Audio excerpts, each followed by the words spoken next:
9 news కి స్వాగతం. Nandyal parliament స్థానానికి లిబరేషన్ కాంగ్రెస్ పార్టీ అభ్యర్థిగా తమ నామినేషన్ పత్రాలను సమర్పించిన వాకాటి చాందిని రెడ్డి నంద్యాల జిల్లా స్థానిక నంద్యాల పట్టణం కలెక్టర్ ఛాంబర్లో నంద్యాల పార్లమెంట్ స్థానానికి సంబంధించి జిల్లా కలెక్టర్ మరియు రిటర్నింగ్ అధికారికి లిబరేషన్ కాంగ్రెస్ పార్టీ అభ్యర్థిగా నెల్లూరు వాస్తవ్యులు వాకాటి చాందిని రెడ్డి దాదాపు 200 మంది ర్యాలీగా పార్టీ కార్యకర్తలు మాతృమూర్తులతో తమ నామినేషన్ పత్రాలను సమర్పించడం జరిగింది. ఈ సందర్భంగా ప్రముఖ పారిశ్రామికవేత్త దాదాపు ప్రపంచ దేశాలు అన్ని పర్యటించి మన దేశ వ్యవస్థను ప్రపంచ దేశాల్లో మన దేశాన్ని అగ్రగామిగా నిలపాలని కంకణం కట్టుకొని నూతనంగా liberation Congress party Nandyal parliament స్థానానికి అభ్యర్థిగా తమ నామినేషన్ పత్రాలను అందించడం జరిగింది అన్నారు.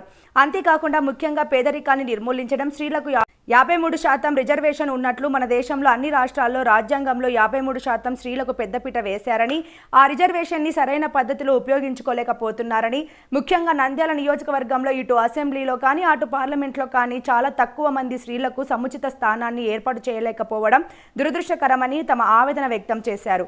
ఈ కార్యక్రమంలో లిబరేషన్ కాంగ్రెస్ పార్టీ యువతీ యువకులు తదితరులు పాల్గొన్నారు. పేదరికాన్ని తొలగించడం, పోవర్టీని డిక్రీజ్ చేయాలి. మీరు కాంగ్రెస్ గా చెప్పండి.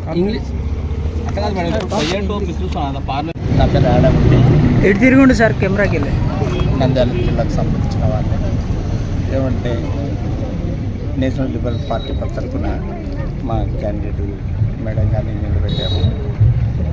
ఇక్కడ ఈమె స్టేట్స్లో అంత బాగా చదివి హై ఎడ్యుకేషన్ చేసి ఉన్నారు. ఇక్కడ మన ప్రాంతంలో పేద బలహీన వర్గాల వాళ్ళకి తనకు చదవనేది ఏదైనా చేయాలన్న ఉద్దేశంతో ఈమె వేరే జిల్లా అయినప్పటికీ ఇక్కడికి వచ్చేసి తన సేవలు అందించాలన్న మంచి ఉద్దేశంతో ఇక్కడ నామినేషన్ పార్లమెంట్లో ఎంపీకి నంద్యాల నుంచి నామినేషన్ చేయడం జరిగింది.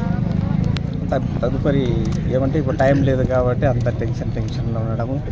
యాక్చువల్గా వేరే కాంగ్రెస్ తరఫున ప్రయత్నాలు జరిగినాయి. అయితే ఇది కూడా కాంగ్రెస్ పార్టీ ఈ పార్టీ తరఫున దీన్ని కూడా బలోపేతం చేసి ఎక్కడైతేనేమి పేదలకు తమ చేయవలసిన సేవలు పేదలకు అందాలి, అదే ప్రధాన ఉద్దేశం.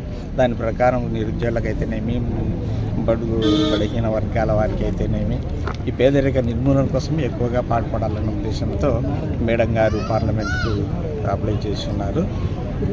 మీ అందరి సహకారం ఉంటే తప్పకుండా విన్ అయిన